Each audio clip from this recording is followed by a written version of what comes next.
조선시대 궁궐 네 번째, 덕수궁. 덕수궁은 본래 성종의 형 월산대군의 집이었어요.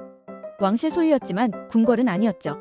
그런데 1592년 임진왜란 때 모든 궁궐이 불타버리면서 선조가 이곳으로 피신하면서 궁궐 역할을 하게 돼요.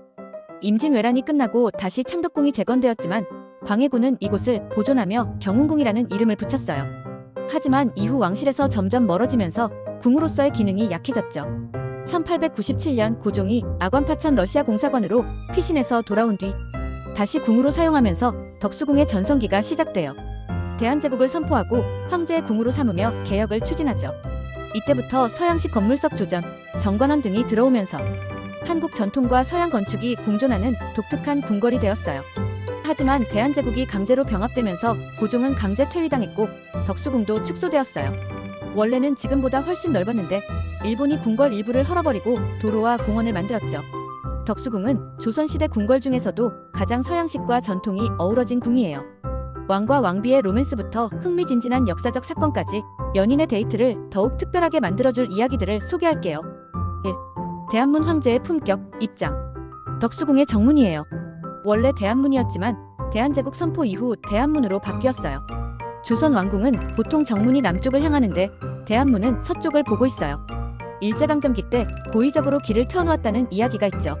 입구에서 덕수궁을 배경으로 기념사진 찰칵. 중화문 앤드 중화전 고종의 마지막 보루. 중화전은 덕수궁의 정전으로 왕이 신하들과 정사를 논의하던 곳이에요.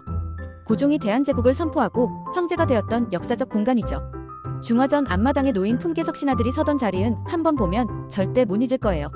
조선시대 사내들의 줄 세우기가 이루어졌던 곳이거든요. 서로를 대한제국 황제와 황후라 칭하며 품계석 위에서 조선 왕실 롤플레잉 놀이 해보기. 3. 서거당 덕수궁에 숨겨진 러브하우스. 다른 궁궐에는 없는 2층 집. 고종이 이곳에서 가족들과 함께 지냈어요. 명성황후가 시해된 후 일본은 고종을 러시아 공사관으로 피신시켰어요.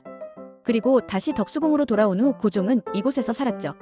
2층 집을 배경으로 우리도 미래엔 이런 멋진 집에서 살까? 상상 토크. 4. 정관원 커피와 음악, 그리고 황제. 고종이 커피를 즐겼던 서양식 건물이에요. 대한제국 황제가 커피 애호가였다는 사실 알고 있었나요? 당시 사람들은 고종이 마시던 커피에 독이 들어있을 거라고 의심했어요. 실제로 일제는 그를 독살하려고 했고 결국 1919년 사망했죠. 덕수궁 돌담길에 있는 카페에서 고종이 마셨을 법한 커피 한 잔 마시며 로맨틱한 분위기 연출. 5. 석조전 황제의 꿈, 서양식 궁전.